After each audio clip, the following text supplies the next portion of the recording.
and I just sit down and chat with her. You know, it wasn't necessarily that I wanted to get in bed with her or anything. You know, I just found the one that, oh, okay, she's sitting by herself. Nobody else wants to talk to her. Well, I'll go talk to her. Why not? Mm-hmm. Risk taker. So I guess that was me. And I couldn't deal with the ebonics. If you're showing out, you want to show that you're a ghetto girl, and you want to show out to all your friends. That was a huge deal breaker. Yeah. I mean, that's the language nowadays, man. With some of these girls, some of these girls don't know how to speak English, and they give off the wrong vibe, and then they wonder why guys look at them the way they do. My list is kind of short. You know, my deal breaker, the biggest thing for me is hygiene. Oh my! But see, that's a given. Yes and no. Yes and no. You say that, my friend. I see that as a given, though. I've been in lines at the club before we get in the club, and you like, we ain't even got in yet. That is deal breaker. Women, your bodies are a lot more complicated than ours. So guess what? It takes more effort. It doesn't take a lot. It just takes more effort. I blame mom for that. Mom needs to sit with their little girls and explain to them, when you have hair in certain places, when you do not scrub hard enough in certain places, it will manifest itself. Like, I don't want to go in stinkage. I don't want to go into the bedroom and it smells like Lon John Silver's. Yeah. Alright. That's like, I don't that's need for me. Like, that's actually, it works both ways. It's my biggest turn off. But if you smell good, you don't even got to be fine. I walk past and I smell that Dove. Like, wait a minute, how you doing? Like, hey, I'll be honest, man. There's some girls who I've become attracted to them solely based on the fact that every time I'm around them, they have a certain scent. Yeah, but I mean, they take care of themselves. It's not even a scent. You can tell the woman takes care of herself. Mm-hmm. You can tell when they pay attention to the little details. But again, like I said, if mom doesn't teach her, my daughters, I didn't teach them anything about female hygiene. Right. That's what I had a wife for. Right. And my wife taught my daughters, and my daughters have no problems getting guys, that you took care of yourself a certain way. A young lady takes care of herself. And let me make sure I'm clear. When I say hygiene, I'm not talking about what the fuck you're wearing. I'm not talking about you in stilettos and heels and dressed with the finest designer clothes. That has nothing to do with what I'm talking about. You can be dressed in jeans and a t-shirt, but if I can look at you and tell that, hey, this t-shirt is washed. This t-shirt, my hair is done, And I'm not talking about you got to go to the salon and get it all fancy schmancy. Don't come out looking like just crazy. That you look presentable, that you smell presentable. It doesn't take a lot. I'm not asking for nothing that you got to pay for. Stinkage is not a good thing. I'm telling you, you think you guys say it like it's not a big deal, but man, I know a lot of women. Please write into the show if woman's stinkage is not a problem for you, gentlemen, because I'd love to hear from you. Oh, it's some dudes I know like that. It's a dude that we used to work with on Magic. He was like, "Nah, I like that thing in the raw. Okay. I like that thing to be funky." He enjoys stinky body parts, and his name is Magic. Well, that's the nickname Sarah gave him. It was Sarah again. Yep. And also, we want to hear about your deal breakers, like men and women. If you have deal breakers, please let us know. Let us know. Because I know we haven't hit them all. And I know there's a lot of things that, we might not see as deal breakers, but might be a big deal to y'all. Right. And explain, and we can have an open discussion. Make us understand. We might be ignorant to certain things. And my only other deal breaker before we sign off. Yes. The attitude. Everything is always wrong. I cannot stand a woman who can't see the good in things, can't see the half glass full. Negative Nelly. Oh my God, that is such a turn off. Like, yeah, we're gonna go to the movies tonight. We're gonna go out to eat. Oh, but it'd be so many people in the movies, and it costs so much, and I would just rather say, oh my God, you can find something wrong about everything. You need to turn around and walk the other way. I cannot stand that shit. Somebody you constantly got to talk off the ledge. You constantly have to show them what's right versus what's wrong.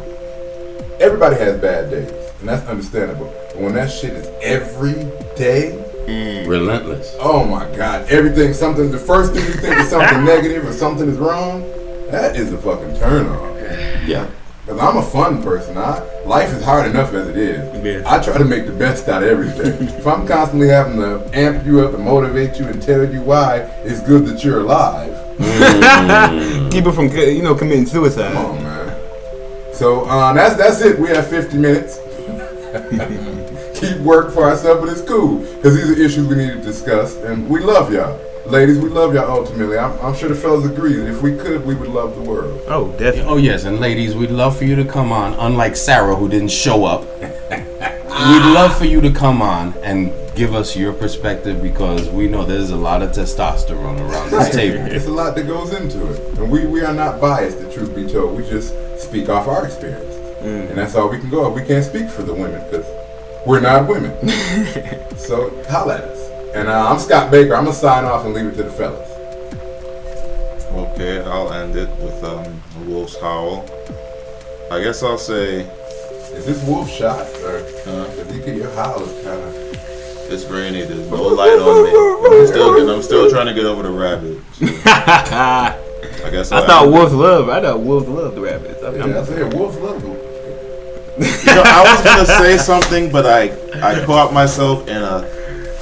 I was about to be set up for a trap. He's learning. I don't know what that meant, but I guess I'll say. Still laughing at me, ladies and gentlemen. I guess I'll say R or R.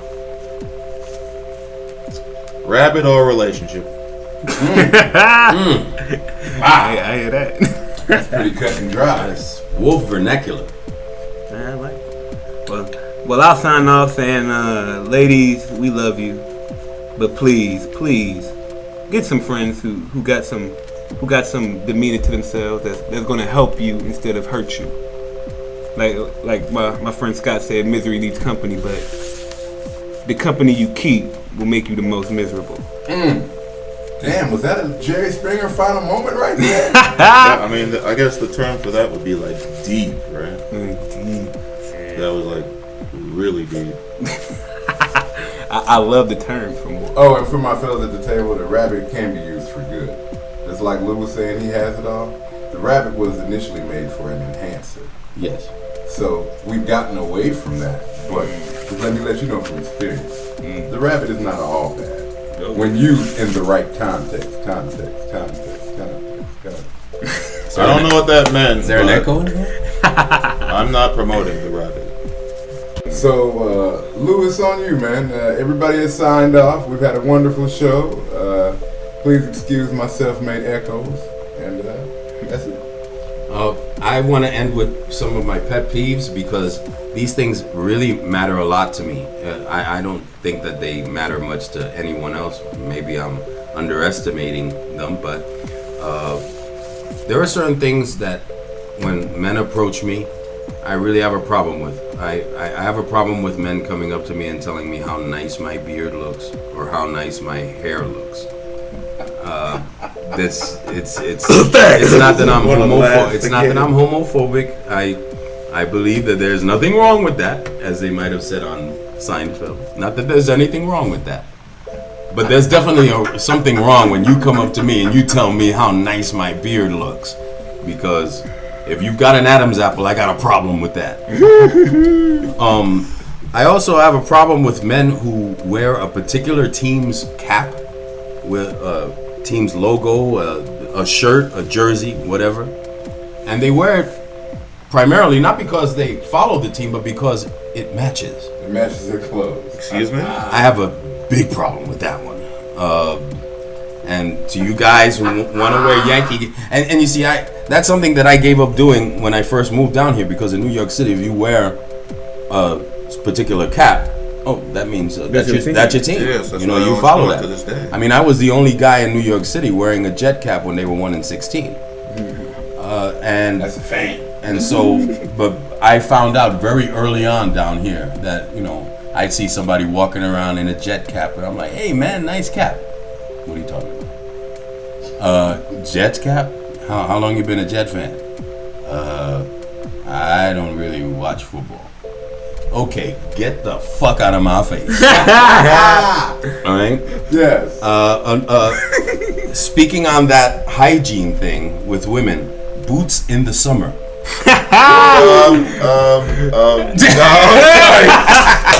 I'm sorry, Mr. I know this is your sign off, but you know what? We'll get you your application pushed up there. I mean, you won't come close to Boragine, but it'll get your application pushed up there. I love a woman in boots. I really do. In the summer. I don't care. With no socks? In the heat, with no socks. You don't need socks to wear boots. And when those when those boots come off, Oh, hell no. You what happens? fuck? You talking about hygiene? What happens? Everything goes black because Wait. you don't know what happens afterwards because you're unconscious from the stench. Okay. I thought that was just leather boots.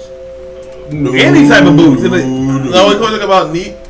You were signing up. Feet sweating in boots is irregardless of what material. I'm just saying, the you boots shouldn't are. wear no Timberlands when it's 97 degrees outside. I'm not talking about Timberlands. Truth be told, At all. you can't write What this kind of shit. boots are you talking about? Like high heel boots.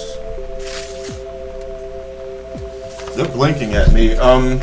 Boots. Some. So are you talking about like more heels? Yes, sir.